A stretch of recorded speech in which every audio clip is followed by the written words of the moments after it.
प्यारे बच्चों नमस्कार। हम लोग हमारी पहली पाठ्य पुस्तक है हिंदी भाषा और साहित्य के इतिहास से उसका हम लोग अध्ययन कर रहे थे।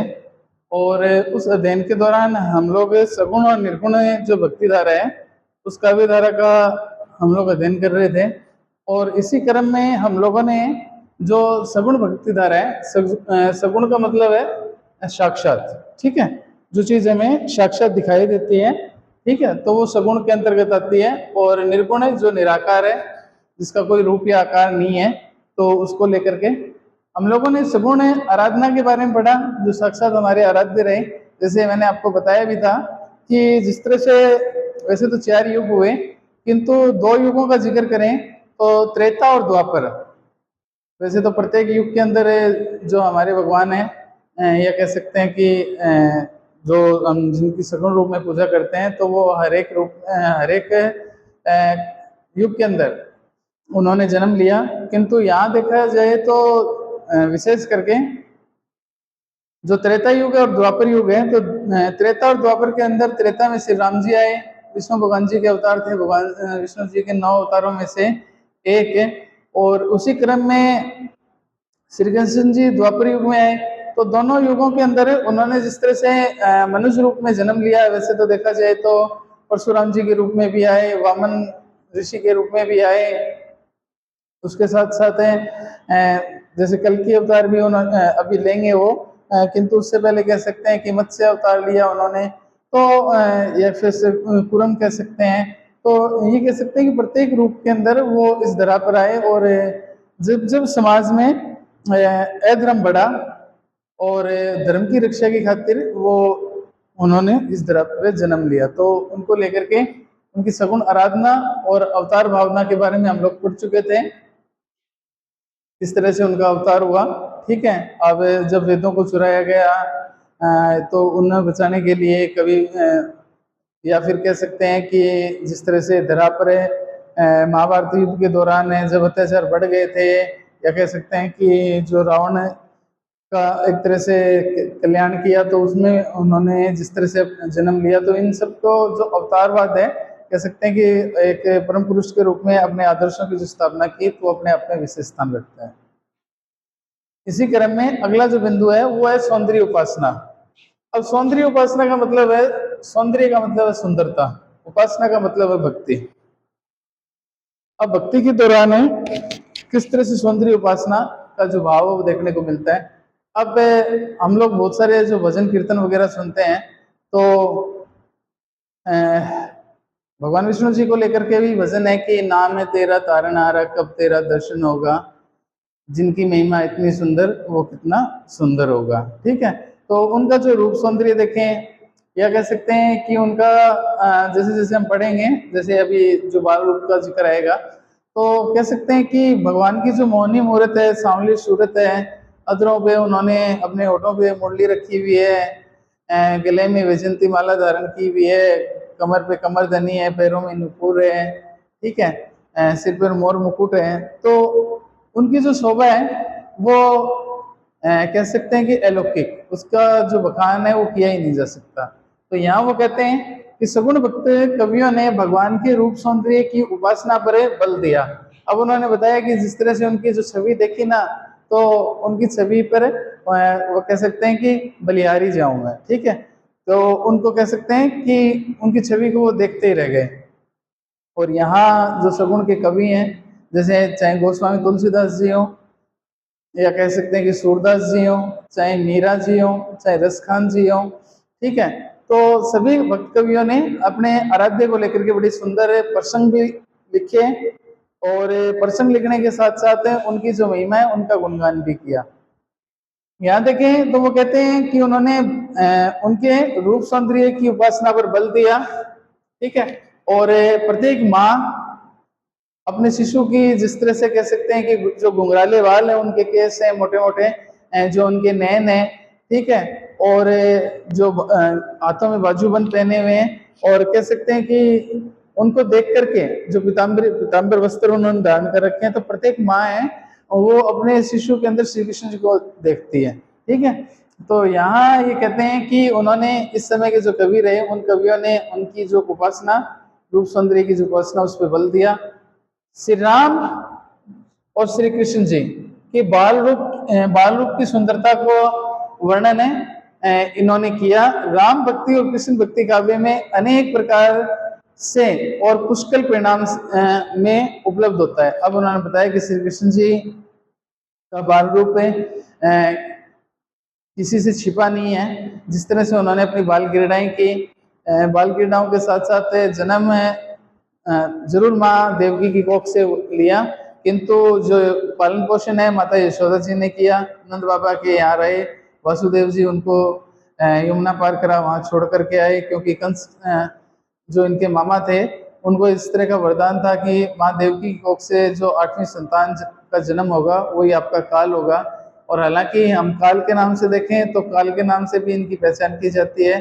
जैसे कह सकते हैं कि ये जो हमारा 8वां महीना, ठीक है, और कह सकते हैं कि सावन भादो के बाद में जब अष्टमी आती है तो उस दौरान उनका जन्म, और जन्म के साथ से ये कह सकते हैं कि शरद ऋतु का भी प्रारंभ एक तरह से। तो ऐसी बहुत सारी बातें हैं। उसके साथ साथ राम भक्ति शाखा राम जी के लिए या कृष्ण जी के लिए कहें तो राम जी ने जिस तरह से अयोध्या के अंदर अवधपुरी में जन्म लिया, उसके बाद जिस तरह से हनुमान जी ने उनके सामने एक वानर के रूप में आकर के एक नृत्य किया। शिव जी के रुद्र अवतारों में से 13 रुद्र अवतार में से थे, ये स्वयं भगवान विष्णु जी के अवतार के रूप में थे। तो उनकी जो छवि है उनको देखने के लिए वो वहां आकर के जिस तरह से मनमोहक नृत्य करते हैं, तो उन्हीं के प्राप्त करने के लिए वो उनसे कहते हैं कि मैं उनसे उनके ऊपर बलि बलिहारी जाऊं।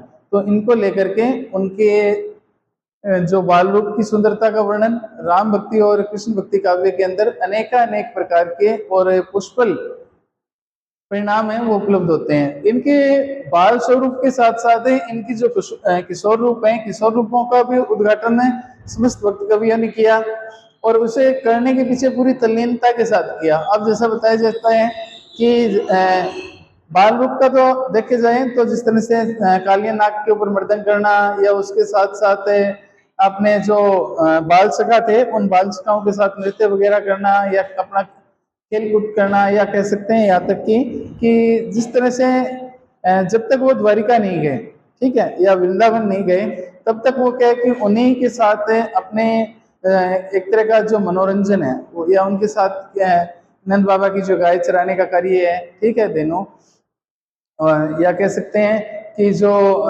गोप गोपियां हैं उन गोपियों के साथ एक तरह से खेलना, और अपने आप को कहीं भी ऐसा नहीं कि वो जिस तरह से ये दिखाने का प्रयास करें कि मैं जय हूँ या मैं भगवान हूँ, ठीक है। तो यहाँ तक कृष्ण भक्त कवियों ने यहाँ तक कहा है कि भगवान को जगाने, कलेवा करने, गाय चराने, छाछ खाने, शयन करने, इंडोला झूलने, नाचने आदि के विषय में अनेक रचनाएं लिखी हैं। तो इनकी खातिर बताया जाता है कि ये जो भक्त कवि थे उन भक्त कवियों ने कहा जाता है कि अपने आराध्य को जिस तरह से माता यशोदा और कह सकते हैं कि उनको जिस तरह से भोजन कराती थी, या उनके जिस तरह से बाल बनाती थी, या उन एक दिन उनसे पूछ लिया कि लाला आपने कितनी मिट्टी खाई, तो उन्होंने जैसे मुख खोला तो उसमें पूरे ब्रह्मांड का जो एक तरह से चित्रण है वो देखने को मिला। तो कह सकते हैं कि इनको लेकर के जो भक्ति गीत हैं उनको भी बताया गया है कि कौन कहता है कि भगवान आते नहीं, आप प्रेम से उन्हें बुलाते नहीं, या कौन कहता है कि भगवान खाते नहीं, माँ यशोदा की तरह आप उन्हें खिलाते नहीं, या सबरी की तरह आप उन्हें खिलाते नहीं, कौन कहता है कि भगवान सोते नहीं, माँ यशोदा की तरह आप सुलाते नहीं, ठीक है। तो इसी तरह से उनकी जो बाल लीला थी, उन बाल लीलाओं में गाय चराने, जो नंद बाबा की जो गाय थी, धेनु थी, छाछ जो गोपियां उनकी जो मटकी तोड़ना और छाछ खाने की जो बात कही है, ठीक है, उनके सहन करने सोने की बात, हिंडोला झूला झूलने की बात है, राधा रानी के संग खेलना, नाचने के विषय में अनेक रचनाएं वो लिखी गई हैं, और वो इस चीज को दर्शाती हैं कि ये अपने आप में एक सौंदर्य उपासना है। उनकी सुंदर भक्ति का जो परिचय वो दिया गया है। कहने का मतलब जब हम अपने ही शिशु या अपने ही आराध्य को एक तरह से इस बाल रूप में देखते हैं, तो उस बाल रूप में देख करके उनकी जो युगल जो छवि है वो हमें दिखाई देती है। यहाँ उन्होंने पग पग पर भगवान का गुणगान किया, कहने का मतलब प्रत्येक क्षण, ठीक है। यहाँ तक कि देखा जाए कि उनकी जो बाल लीलाओं को लेकर के, जैसे कृष्ण जन्माष्टमी है, और कृष्ण जन्माष्टमी के दौरान अनेक प्रकार के जो कह सकते हैं कि बाल गोपाल जो हैं, छोटे छोटे जो शिशु हैं, कह सकते हैं कि उनको एक तरह से भगवान श्री कृष्ण जी का जो रूप सौंदर्य है वो के रूप में उन्हें तैयार किया जाता है। एक तरह से खेल के लिए जो मट्टी तोड़ने का जो कार्य है वो किया जाता है। तो ऐसे बहुत सारी जो चीजें हैं, तो उन्होंने कहा कि उन्होंने पग पग पर प्रत्येक क्षण है उसको सुंदर रूप से दिखाने का प्रयास है वो किया है। अगला जो बिंदु है वो भक्ति सौंदर्य है। भक्ति सौंदर्य और शील का समन्वय। अब भक्ति सौंदर्य, माफ करना, शक्ति सौंदर्य है। तो शक्ति सौंदर्य मतलब ताकत एक तरह से, शील मतलब स्वभाव। अब इन्होंने जिस तरह से लोक रंजन और लोक रक्षक रूप में लोगों का कल्याण किया, तो उस कल्याण की खातिर दिखाया गया है कि भक्तों के भगवान सब प्रकार से आदर्श है, उनकी रूप विग्रह में अनंत सौंदर्य है, अनंत शक्ति की पूर्ण प्रतिष्ठा है। अब उन्होंने बताया कि वो अनंत है, जिस तरह से ये जो ब्रह्मांड है वो कह सकते हैं कि धरती से लेकर आकाश तक, पाताल से लेकर के आकाश तक है, तो वो कभी समाप्त होने वाला नहीं है। उसी तरह से ये जो हमारे ईश्वर हैं, तो उनके भी सब प्रकार आदर्श हैं, उन्हीं के आदर्शों को हम लोग ग्रहण करते हैं, उनसे हमें जो है वो एक तरह से ज्ञान है वो प्राप्त करते हैं। तो उनका जो शील और उनका जो स्वभाव, तो उस शील और स्वभाव को लेकर के बड़ा सुंदर वर्णन है वो इसमें देखने को मिलता है। वो कहते हैं कि भक्तों के सब प्रकार के आदर्श, उनके रूप विग्रह में अनंत सौंदर्य है, अनंत शक्ति की पूर्ण प्रतिष्ठा है। न केवल वे केवल अनंत सौंदर्यशील ही नहीं है, वे रावण एवं कंस, जैसे मैंने आपको बताया ना कि राम जी ने तो रावण का वध किया एक तरह से, और श्री कृष्ण जी ने कंस का। रावण एवं कंस के सदृश त्रिलोक विजय एवं पीड़क पीड़क और दुष्टों को मारने के समर्थन है, अनंत शक्ति समन्वित पराक्रमी वीर है।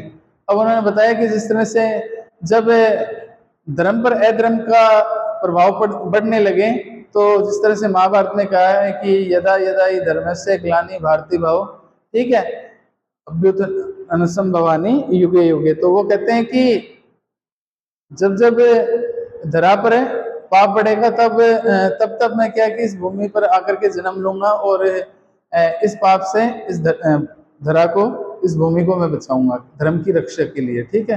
तो हमेशा ही भगवान है वो धर्म की रक्षा की खातिर इस भूमि पर आते हैं, और आकर के जो उस समय के, तत्कालीन समय के, कह सकते हैं कि कोई भी ऐसे लोग जो जिन्होंने एक तरह से धर्म भंग करने का या धर्म नष्ट करने का प्रयास किया या कुछ ज्यादतियां कर दी, जिस तरह से कह सकते हैं कि रावण को अपने जो कह सकते हैं कि अब स्वयं के ऊपर अभिमान था, तो उसको लेकर के कंस को भी अपनी ताकत के ऊपर अभिमान था। तो अभिमान, एक तरह से अभिमान किसी का नहीं चलता। तो ऐसे इसी चीज को उन्होंने दिखाने बताया कि वो लोग त्रिलोकी विजय एवं पीड़ित और दुष्टों को मारने के समर्थक रहे, और अनंत शक्ति समन्वित पराक्रमी वीर भी रहे। उनके अंदर वो गुण भी थे, वे क्षमाशील भी थे, दयावीर भी थे, कृपा निदान भी थे, उदारता आदि उदात गुणों के अनंत सागर रहे। कहने मतलब इनमें ऐसे अनेक प्रकार के जो गुण हैं वो देखने को मिले। ऐसा नहीं है कि सिर्फ अपने जो बाल रूप को लेकर के, या अपनी जो कह सकते हैं कि एक तरह से प्रेम प्रसंग को लेकर के, या अपने बाल क्रीड़ाओं को लेकर के, या अपने आदर्शों को लेकर के, तो ऐसा नहीं। ऐसी बहुत सारी जो चीजें हैं जो उनको दिखाया गया, अनंत सागर, कभी समाप्त न होने वाला सागर है, तो उसके रूप में हमें बताने का प्रयास किया। तीसरा जो बिंदु है इसी में, वो है ईश्वरीय लीलाओं का चित्रण। अब ईश्वरीय लीलाओं का चित्रण है, जैसे नाम से पता चलता है कि भगवान अपने अलग अलग रूपों में आकर के अलग अलग लीलाएं दिखाते हैं। अब विष्णु भगवान जी का जो रूप है, हमारे तीन देव ब्रह्मा विष्णु महेश जी, ब्रह्मा जी सृष्टि के चेता, विष्णु जी सृष्टि के पालनहार, और शिव जी सृष्टि के संहार करता। तो वो अलग अलग रूपों के अंदर आकर के और जन्म लेते हैं और जन्म लेने के साथ साथ भक्तों का कल्याण करते हैं। ईश्वरीय लीलाओं का चित्रण, भगवान की लीला का वर्णन करने में भक्तजनों को एक विशेष पराक्रम की आनंद आनंद अनुभूति होती है। और कह सकते हैं कि जब हमें भगवान का गुणगान करते हैं तो हमारा जो चित्त है या हमारा जो मन है वो एक तरह से शांत और कह सकते हैं कि ऐसा लगे जैसे किसी चीज का जिस तरह से हमें रसपान कर रहे हो और उससे हमें आनंद की अनुभूति वो हो रही है। जिस तरह से कह सकते हैं कि भोजन करने से जठर अग्नि शांत होती है, ठीक है, किसी पेय पदार्थ को पीने से प्यास तृप्ति होती है, उसी तरह से वो कहते हैं कि हम भक्ति कर रहे हैं तो भक्ति भावना का जितना गुणगान कर रहे हैं, रसपान कर रहे हैं, जितना महिमाओं का गुणगान कर रहे हैं, जितना नाम स्मरण कर रहे हैं, तो उतना ही हमें आनंद की जो अनुभूति है वो होती चली जाती है। हम उससे भक्ति रस धारा में डूबते चले जा रहे हैं। तो इसी को लेकर के वो कहते हैं कि भगवान की लीला का वर्णन करने में भक्तजनों ने एक विशेष पराक्रम की आनंद अनुभूति होती है।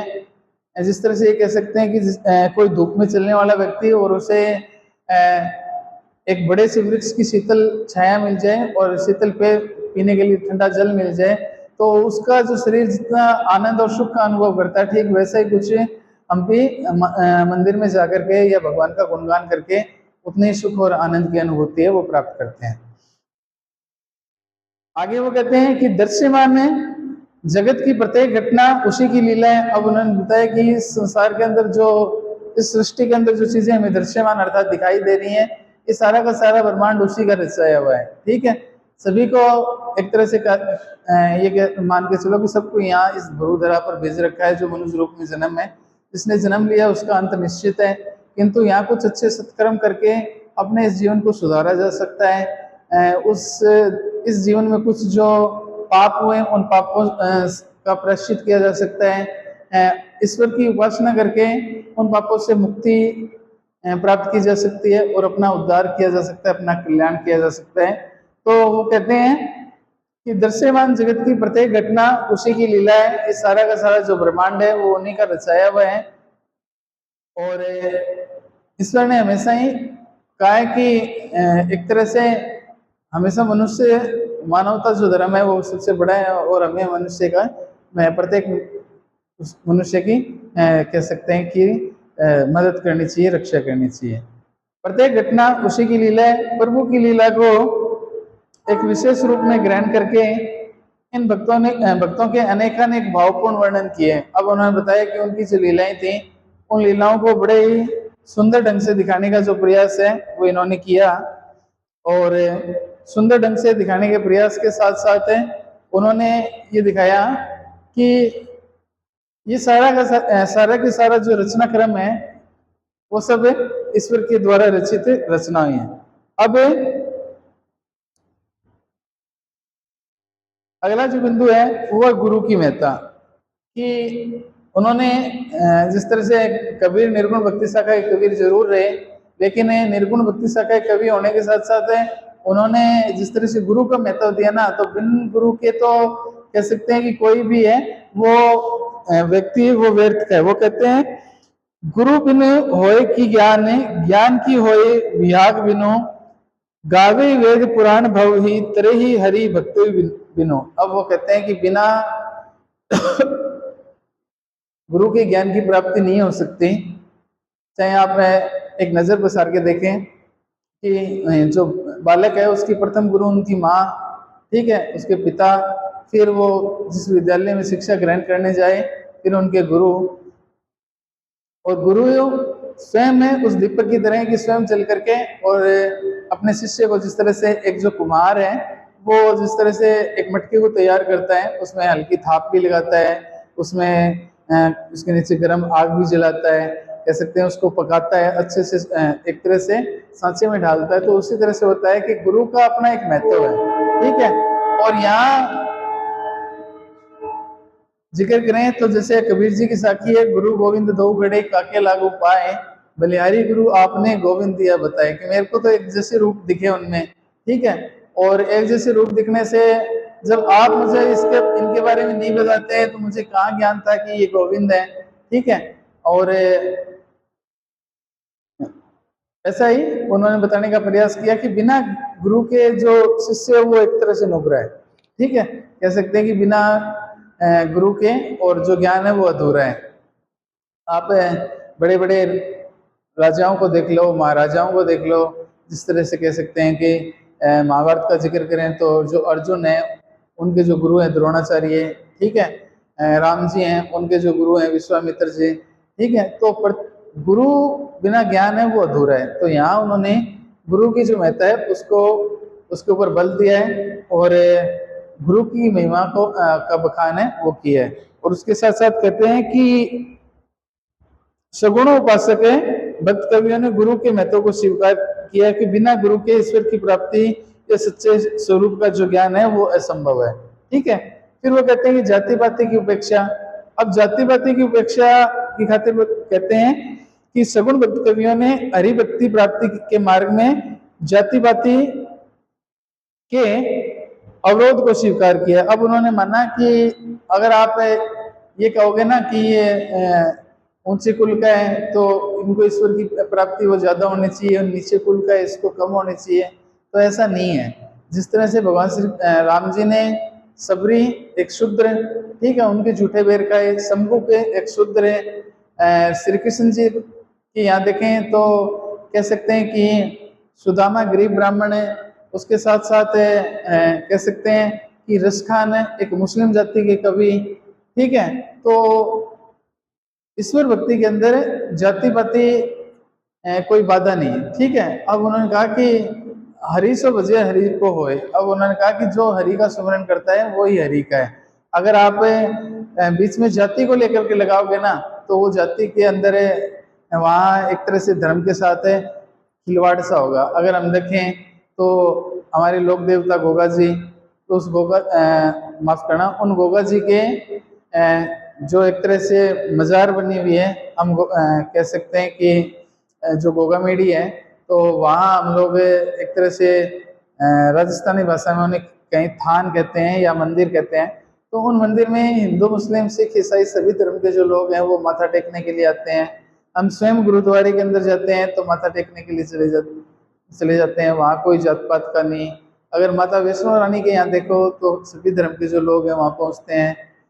अजमेर शरीफ देखो तो वहाँ सभी धर्म के जो लोग पहुँचते हैं। नरक दरगाह देखो, नरक पीर दरगाह, तो वहाँ सभी धर्म के, और पंच पीरों के पीर हैं बाबा रामदेव जी महाराज, तो वहाँ देखो तो वहाँ सभी धर्मों के जो लोग हैं या अनुयायी हैं वो पहुँचते हैं।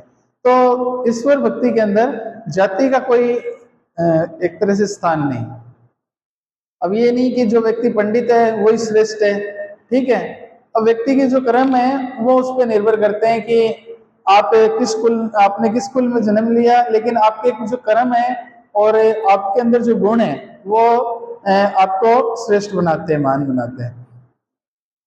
इनको लेकर के दिखाया गया है कि आप जितने अच्छे कर्म करते चले जाओगे, ईश्वर आराधना करते चले जाओगे, आपको उतनी ईश्वर की जो प्राप्ति है या ज्ञान की जो भक्ति है वो प्राप्त होती चली जाएगी। तो इसलिए इन्होंने एक तरह से कहा है कि जाति पाति की उपेक्षा की है। उसके साथ साथ इनके विचार भगवान की भक्ति का अधिकार राजा रंक ब्राह्मण शूद्र स्त्री पुरुष बालक वृद्ध आदि सभी को भगवान की भक्ति प्राप्त करने वालों और गुहा निषाद सबरी विभीषण गिद्धराज जटायु धृतराज मारीच और नीच पक्षी काग भुषुंडी आगन्य है। अब उन्होंने बताया कि जिस तरह से कह सकते हैं कि ये कहते हैं कि जो अगर जाति का ही जिक्र करें ना तो विभीषण जो था और उन्होंने एक तरह से रावण कुल में जन्म लिया और जबकि राम जी के भगत थे, ठीक है। जो काग भुषुंडी जैसे पक्षी हैं तो भगवान शनिदेव जी महाराज के वाहन बने, ठीक है। उसके साथ साथ कह सकते हैं कि जटायु एक तरह से राम जी के साथ रहे, या कह सकते हैं कि गुरुड़ है भगवान विष्णु जी के वाहन बने, उल्लू है माता लक्ष्मी जी के वाहन बने। तो यहाँ जाति पाति ब्राह्मण क्षत्रिय वैश्य शूद्र स्त्री पुरुष ऊंच नीच उसको यहाँ कोई भी स्थान नहीं दिया गया। उन्होंने कहा जो हरि को भजे सो हरि को होए, अर्थात जो ईश्वर की उपासना करता है वही ईश्वर का सच्चा भक्त है। अगर देखा जाए तो जो सुदामा जी थे वो गरीब ब्राह्मण थे, किंतु यहाँ भगवान श्री कृष्ण जी के साथ उनकी जो मित्रता दिखाई गई और उनको लेकर के भगवान श्री कृष्ण जी ने उनको तो 2 अपने वैकुंठ धाम भी दे दिए। वो तो बीच में जो तीसरा देने लगे तो उनको एक तरह से रोक लिया गया। तो इस तरह से कहा कि जाति पाति या ये जो चीजें हैं वो कोई स्थान नहीं रखती। तो इनकी खातिर दिखाया गया कि जाति पाति की उपेक्षा की गई। तो आज के लिए इतना ही, बाकी हम लोग हैं अपनी अगली कक्षा में।